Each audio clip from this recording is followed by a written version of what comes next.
the communication gets to level up as fast as our expression does.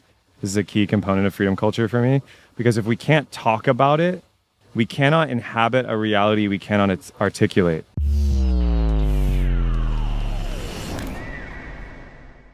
Jump in.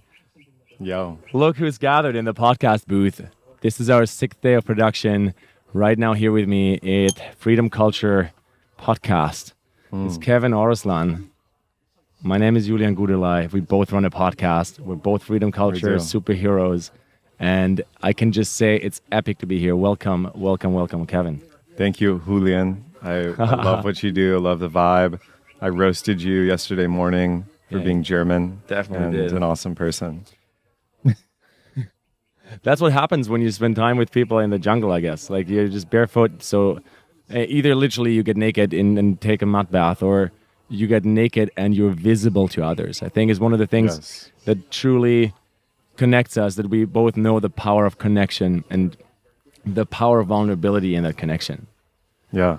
Well, vulnerability is like the new source blood of whatever we're doing here, like freedom culture, new paradigm, earth. Like the leadership specifically, and really the power of co-creation is determined directly by the level of transparency and vulnerability. Whereas in the old paradigm, it was all based on deception and power, Totally. right? And that actually mirrors the Piscean Aquarian age. Like the Piscean age, Pisces is all about illusion and deception and hiding in the deep water. And Aquarius is all about bringing the power to the people. Bringing the power to the people. You're such a mythological philosopher. You could keep going forever. more. This is going to be another one where we want to have a 2 or 3 hour sit down actually to record. Easily, just to unfold lots of really, really good knowledge and wisdom and insights, I guess. Kev, we just had a full week of awesome and also challenging, including multiple personal, I wouldn't even call them breakthroughs, but evolutionary eruptions. Sure. You just went through one of those yesterday morning. You shared on stage with everyone your most sorcery, sarcastic side. Sarcastic sorcery. That's a great title for it. I may have to hit you up for that trademark. Sorcery, sarcasm. So just tell me how you're feeling. You look like you're glowing, man. Yeah, I feel so good. Basically, to provide context, at this event last year, shout out to Mystic Misfit, the other brand I'm a part of, we were opening the stage every morning with bioenergetics, ecstatic dance. We call it Mystic Dance Temple, epic movement, vibes. And that's what I had told Mark and the squad I was going to lead, right? So they put me on 9 a.m. Saturday morning for primal bioenergetics, which is going to be a wellness, breathwork kind of thing. Fast forward to me Friday night, setting my intention at the beginning of the night for ecstasis. Ecstasis being the Greek word for ecstasy, which is not the party club drug, but is deep embodied bliss and revelation. It's actually a spiritual experience. And I'd say I'd had that because I went all night long dancing and drinking tea and freestyling and connecting deeply with men and women. Yeah, I saw you there. Yeah, we were there and it was fucking epic. And then halfway through the night, I was just joking because I've been doing this Sports Center impression of what if announcers broke down these conscious events and all the absurd ultra spiritual bullshit that gets said and done. And I was maybe I'll just do that. And, oh no, there's now it's a conscious comedy roast, Comedy Central. And so halfway through the night, I was yep, that's what I'm doing. And my whole squad, shout out to the Art of Choosing Love. We stayed up all night and ended with that set. And I walked up there exhausted and not knowing what to say or do, and just improv'd almost 80 minutes of personal roasts and sarcastic sorcery. And I feel a new part of my career just came online yesterday. Yeah, and it felt like it too. That's the curious thing. So when you're in a mastermind setting with 100 people for a week long, automatically some skills will get unlocked or, proliferated and become more by design very often. And in this case, you started drawing a crowd into you that was already present at Envision Festival here, but came to the Freedom Culture Camp. And it was very curious to watch because I could tell that you had multiple exit moments where this could have been great after 30 minutes and it was a nice share, But because you kept going and pushed into this extension, you were even invited to continue to go. It was you literally erupted into a new element of yourself, which having seen you at the beatbox with teapots party before Friday night. It felt like a gradual normality that you're arriving at. Yeah. It's always been there, honestly. Like I've always done it for friends, and actually, it was, to get vulnerable is one of my coping strategies as a young boy at school was to become a class clown. So teachers either loved me or hated me because I was super intelligent, but I wouldn't do any of the work. And then, to get love from other people in the form of attention, I learned how to be super sarcastic, and I learned timing. And I've also been a student of stand-up comedy, and I've done this for small groups.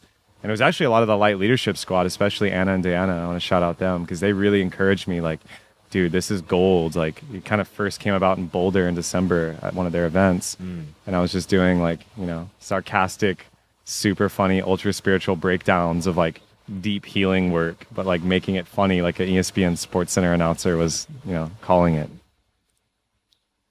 I think that's brilliant, man. I think, looking just into my own life, I need more humor. I don't want to blame it on conditioning of whatever nationality or archetypes of characters. I just believe me as a human, I've observed myself too often be too serious about something that 6 months later didn't matter whatsoever. Right. And all I really wanted is an access to laughter and connection. Yes. And humor on a like spiritual ego breaking kind of level for me is like, there's no hiding. And that's truly the age of love and tolerance and transparency I really truly hope we're going into. Yeah. So I want to ask the vulnerable child in you, because I know that there is a vulnerable child in all of us. Yes. You said you had this coping mechanism as a boy. How did you, in your own words, grow out of a hurt child or like a defensive child into knowing when to stand your ground as a man? And if you want to take off with it, and when to also be okay to be with a brother or a woman and be seen in the vulnerability of our childlike innocence. Yeah, beautiful question. For me, I wasn't so much of a wounded boy as I was an avoidant boy. So I spent a lot of time alone. I became a loner very early because I didn't know how to connect, and then I felt like an alien, honestly.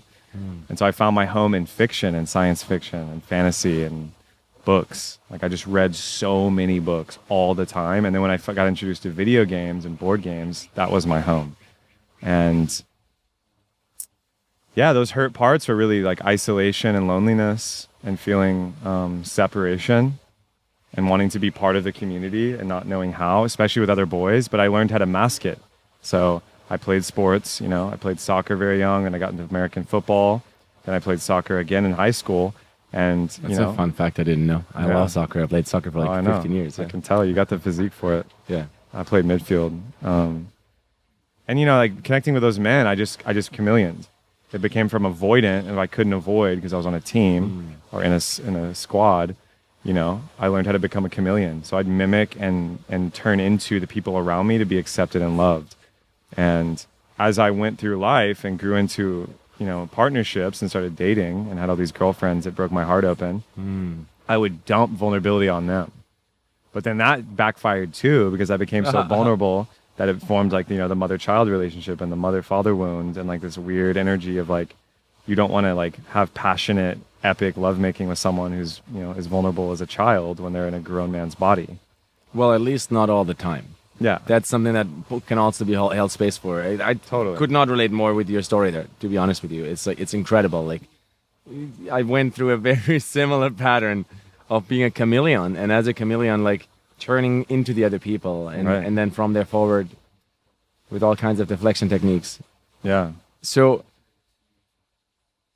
that's the breaking point when you realize if you dump too much on your partner, she's not your fucking therapist, because you don't want someone to be your everything. You want that partner for a specific, beautiful reason. Yeah, and we evolved in a village, in a tribe, and a social context. So the silos that are created around men and women and marriage and monogamous relationships and corporate enterprises and boardrooms, this siloing that happens in the modern world is very antithetical to how we evolved. Yeah. And so it shouldn't be surprising that suicide, depression, addiction, and violence are emphasized and we hear it proliferating. It's because, no one woman is able to hold, like even able to, let alone do they want to hold all of that. And so to answer your original question, you know, it took a lot of heartbreak and pain and fucking ego annihilation to flip me into a space where, like, if you're always a chameleon, you never are fully yourself. And there's nothing more painful for a man, and for any human really, but men have a different energetic embodiment, to not stand for something. Yeah. I like what you're saying. It's very powerful, because know thyself was my answer medicine that came up a long time ago and keeps being smacked in my face by different forms of teachers and people in my life. Socrates, man, the OG of the Western philosophical tradition, wrote that on the gateway to his academy in Greece. Know thyself. Because really, when we know ourselves, not just do we attract like the right partners or the circumstances that are most favorsome for our sexual expression that we desire, right? But we're like so rich in gifting into the community that we live in. So maybe let me ask you at this point, like, little side question here: what is freedom culture? What's freedom culture for you? Yeah, freedom culture for me is like the antidote to traditional hierarchy, where your freedom is constricted in that model. It's called game.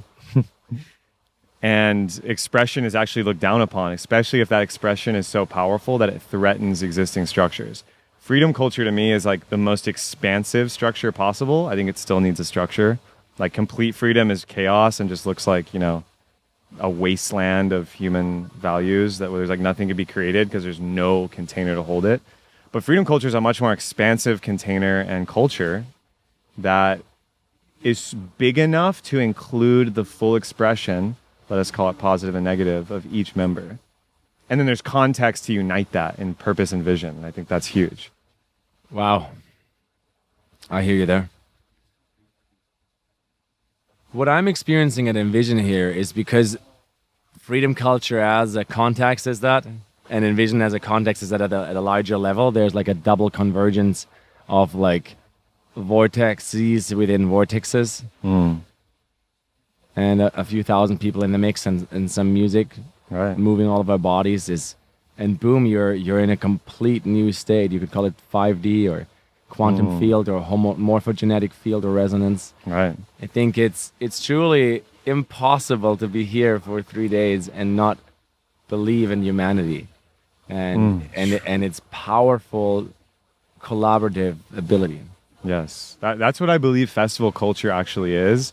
And Envision is in my top 5, and I'm somewhat well-traveled in the festival scene. Like, these containers, and this one's unique, right? Because we get to bring a mastermind from an eco-village into it, and we get to carry this energy and this flag. These containers are models for New Earth civilization. They're little micro fractal templates and models for the New Earth civilization. Yeah. And, you know, places like Burning Man model it even further with a gift economy. Like, the only things you can buy at Burning Man are coffee and ice. Everything else is a gift. And, you know, here you can buy food and merch, and it's awesome. And I'm going to buy some. But, you know, we get to demo new economic strategies. We get to demo new societal strategies. We get to demo new permacultural and earth-building strategies, right? Because there's all this epic, like, food forest here and structures that are permanently built in the permaculture principle design. We get to demo new relational and sexual strategies here. A lot of people here are in an experimental phase with their body, their mind, and their spirit. And that's why this place can hold so much energy. And I think you're right. It's hard to be here and not be an optimistic.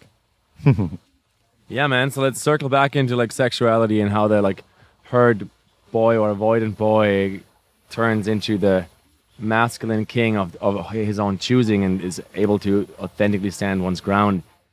Because I know that's a topic that you're a wordsmith with. I really like feel your ability to articulate your own experience. I agree. At a festival like Envision, people are in an experimental stage of their life. And it boggles my mind that marriage or the union of the sacred union of sexual, energetic cultivation in that sense, is both really working for a lot of human beings and also currently on this planet failing quite a bit because people they don't know themselves in my eyes, you know? Right. They don't dare to experiment to see what could come out. maybe even go through the traumatic experience of living your own fantasy for a weekend and then being able to catch it with however poor your reaction might be. Sure. Because living our own dreams and fantasies is both exhilarating and fucking scary. Yes, but how would you ever know unless you have spaciousness to experiment? And this is why, you know, the 60s, which was the first rupture of plane, right, in the West of what we're living into now. This is what I might call the third or fourth wave of that revolution in consciousness. Totally. And it centers around some pretty core tenets. Sex, drugs, and rock and roll is what they called it back then. Now it's maybe tantra, medicine, and bass. Like it's changed a little bit, but like, you know, especially for a man, we have this primal energy inside of us, this claimer, this hunter, this, we even call it predator, which I say neutrally. It's not wrong. It's actually very powerful and primordial. When it becomes wrong is when it comes out sideways due to repression and taboos, mainly propagated through religion, where you have a being who's a primal being, forged in evolution, imbued with spirit, that has these amazing abilities to express, that includes sexually, and then you just bottle it up and you shake it up and it builds all this steam, it builds all this heat, and then you wonder why the divorce rate's over 50% and infidelity is so high. It's like, well, maybe you should have like known thyself, and you get to experiment and express different sexual styles, whether that's within a single partner, whether it's with multiple partners, or whatever it looks like. And it's very personal for me in my journey, you know, because I was raised Catholic in Texas, highly suppressed. I bought into celibacy. I didn't lose my virginity until I was 21. You know, I was fooling around with other stuff, but like, you know, I was so intent on purity, and I went on that trip. And so now I hold a lot of compassion and being initiated and being a deep student of the tantric path, especially as a man. I think that, as we were discussing right before Interesting this. that you're saying that, because for me, celibacy is part of the tantric path in that sense. Oh, yeah. However, 100%. it's like a very distinct nuance on the full spectrum of possibilities of living, right? Right. Yeah, very curious. I think there's only the realness with one's own experience, because it's not my job to explain to other human beings how they should sexually express. No, never. And it actually is almost my joy when I see someone express their fullness in a way that is respectful to me. And I guess, like, in terms of like reaching out, God doesn't go further than the invitation, right? So you're always able to stand in your sovereign no. Yeah, it generates energy actually for me. And I'm a sucker. I don't know if I've ever shared that before. I'm a sucker for things that generate energy. Yeah. When something doesn't generate energy, I actually, like, after trying it or realizing maybe I had to just do this. Why pay attention to it? Why pay attention to it? Yeah, I agree. And, you know, what you're touching on, what I was hearing you say right there, is part of the communication gets to level up as fast as our expression does. This is a key component of freedom culture for me, because if we can't talk about it, Terence McKenna points this out really well, we cannot inhabit a reality we cannot articulate. So if we can't talk about things, including sex, including finances in the spiritual community, including hierarchical structure and power dynamics, how the fuck are we going to anchor it in and be a light for humanity? And so with sex, you know, specifically, which that's the core one, I actually think sex gets to be cleared even before money. And they actually map onto the chakra system. I've been doing a lot of work in mystery schools with this last year.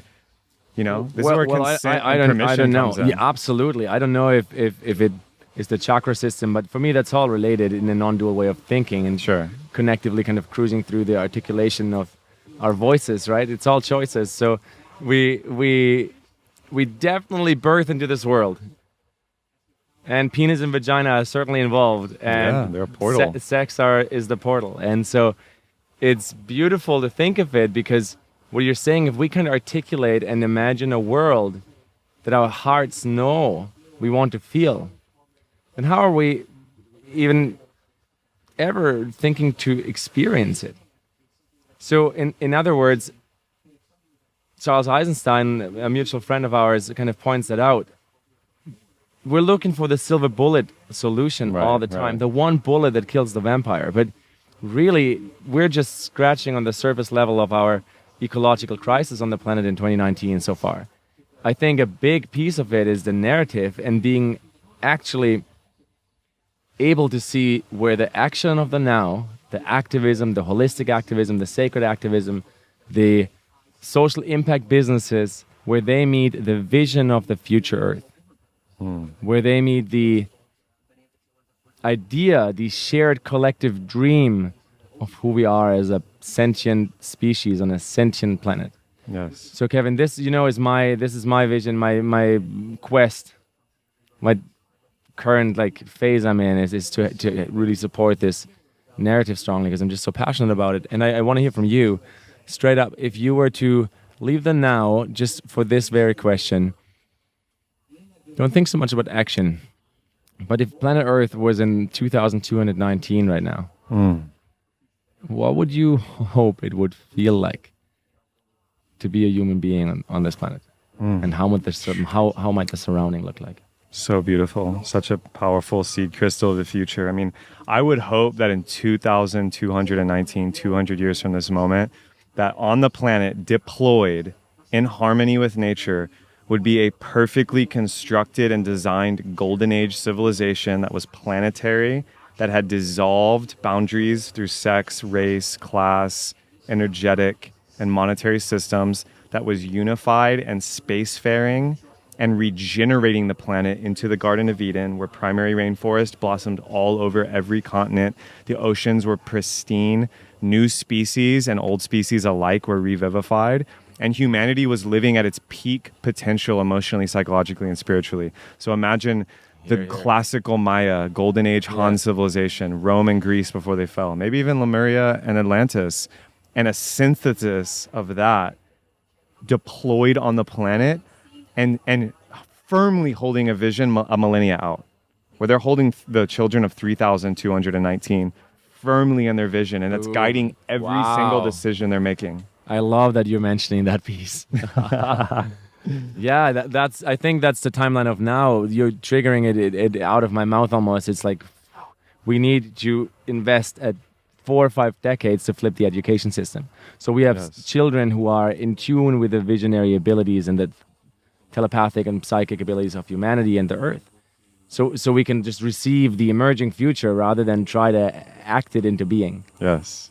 But when we're receiving the emerging future, we're called into action. Right, exactly. It's a paradox. Yeah, I want to hear. The paradox is always present, man. It seems to be a philosophical clusterfuck for a while. And then once I surrendered to it, I was like, wow, what if I'm a hypocrite?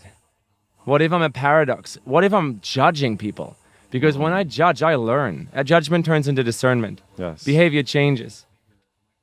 I'm not always perfect. I fuck up quite a bit, Yeah. And it's painful. It's embarrassing. It's counter to the ambition that I personally experience, right? Sure.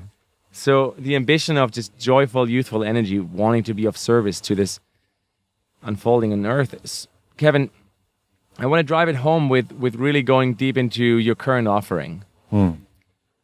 Because I know you're a powerful interpersonal wizard, helping people upgrade. The jungle is calling me. The peachal apples. Yes. Peaches and apples. We just had a lot of juice. It's hot. Yeah. More than 30 degrees Celsius, probably like almost 100 Fahrenheit, and Costa Rica is blessing us. Kevin, tell us about your current offering and what you do in the coaching world and in the podcast world and where people can find you. Well, my newest offering, which awoke yesterday morning, is conscious stand-up comedy and parody, playfulness, my trickster. But I've been actively coaching men and women for the last 3 years. I'm calling myself like a high-performance, flow state, catalyst creator. I specifically help men repair their relationships with women and also step into entrepreneurship. And I help high-powered women actually activate their divine masculine and step into calling in partners, as well as holistically like upgrading their like energetic in business. So women who are already successful entrepreneurs, most of them. So that's what my private practice looks like. I'm also involved in facilitating men's work and doing men's group coaching. So I lead men's circles and do in-person men's work, which involves shadow work, breath work, ecstatic dance, celebration, and deep processing of masculine wounds. Because the masculine force is not toxic, it's wounded, and we get to rise.